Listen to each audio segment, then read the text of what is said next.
Welcome back to the LCS Live from PAX, and right now I'm happy to be joined by Cognitive Gaming's mid laner, Zamfir. Zamfir, congratulations, a great performance. Tell me how you were feeling going into this one, because it must have been some nerves in front of this crowd. I feel very lucky, and I'm really happy we did good against NWE. I think it's going to be a great chance to like prove ourselves and prove people that we can be good. So tell me about your bans. You went for an Aatrox, TF, and Kassadin ban, and you drew a Lulu ban yourself. How did you kind of react to that? Must have been flattering. Well, no lies, the Lulu ban was kind of expected, because Lulu ban is common against us, because I play Lulu mid, and it's really annoying to play against.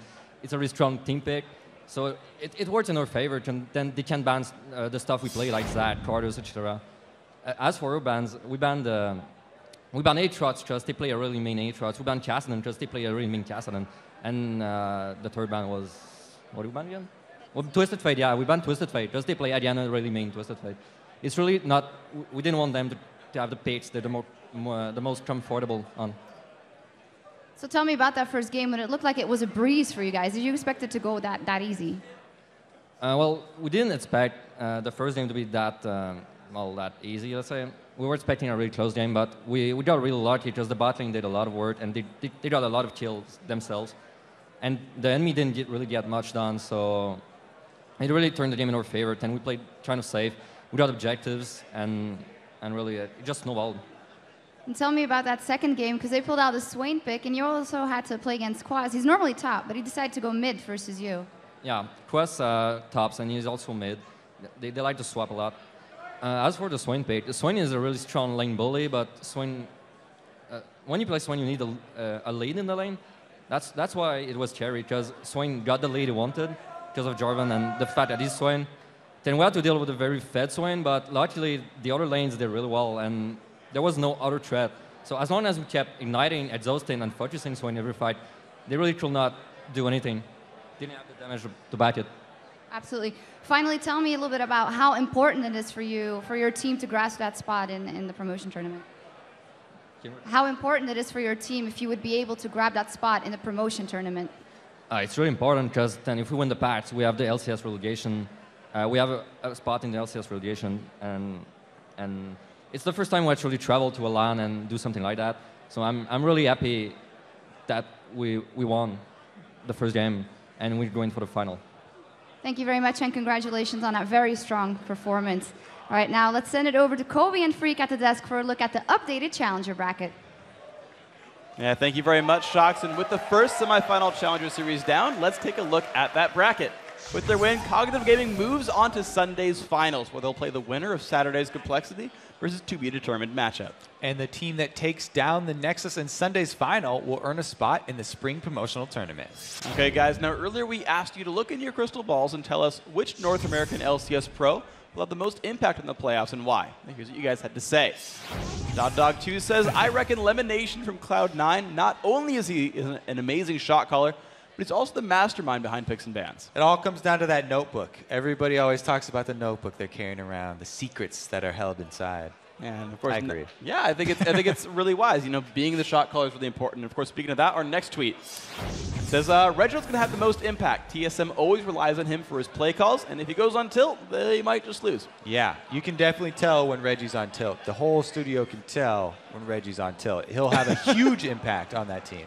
Yeah, we can tell when Zuna's getting kills. We can tell when Reggie's having a good game. Happy some guys.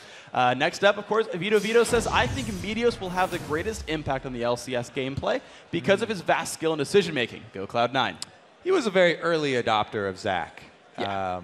before it was really prolific. But he's had an impact on multiple other junglers, too. And it's really his playstyle of taking the safest choice at any given period. He will always take guaranteed money over a risky money. Yeah, and he was always a little bit worried that, like, with the Runic Bulwark nerfs and only being Aegis, like, can I just farm and still have the same impact? And he actually says it's going to do pretty well. His luck is still pretty great. So next up, Chertoff says, Doublelift will have the most impact without a doubt in my mind. He's just a mechanical monster. Well, it's definitely fun to watch, that's for sure. Yeah. He's awesome, right? His Vayne coming out, like, he's one of the killingest AD carries. He's a great player, of course. And next up, Anders MMO says PAX will be Zuna's stage. His play has been pivotal in both wins and losses, and it may fall on him to decide the finals. One of the rare Vulcan fans I like that he added the wins and the losses because it's always interesting to see if he's on Twitch especially, where will he get himself into some trouble? Because he goes looking for trouble often.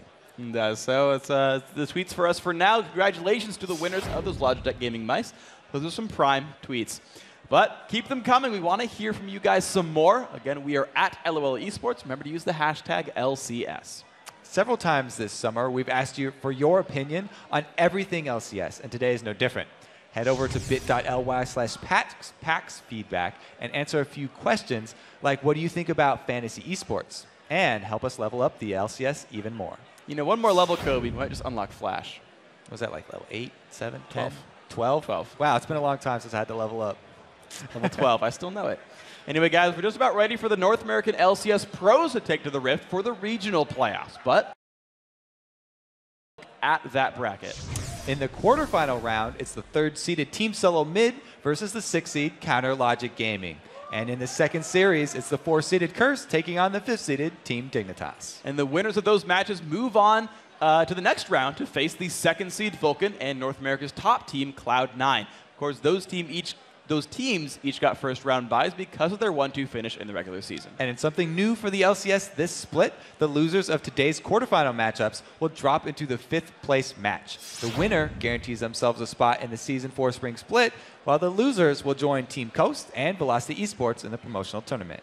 All right, guys, now we're going to take a short break, but when we return, it's the battle between TSM and Counter Logic Gaming. But before we go, the LCS players have racked up a few frequent flyer miles as they've traveled around the world taking on the planet's best teams. But whether it's a battle in Kiev or the All-Star game in Shanghai, a mutual love of video games has helped them transcend the differences in language and cultures they've encountered along the way. I've traveled the world doing what I love and getting to meet a bunch of amazing people and seeing like incredible places. Oh man, I've been all the way around the world. I've been to Ukraine, South Korea, China. I got to experience a lot of Europe. Been to China a lot of times. I went to Korea a lot over the last couple of years. I am Kiev in Ukraine. It was like the first time I got out of my state, got out of the country. First time I ever got to meet other pro gamers. In Ukraine, me and Boy got sent to the wrong mall. And we almost died because it was like 0-degree weather, and the taxi cab driver just dropped us off and drove away. And we were just like, what the heck? Recently, I went to Shanghai for All-Stars, and it's just a whole new experience because they just don't even speak the same language, but they like you. Like, everyone who just loves video games in general, where the world kind of like comes together as like, you know, universal kind of peace because we all enjoy the same thing, which is video games and League of Legends.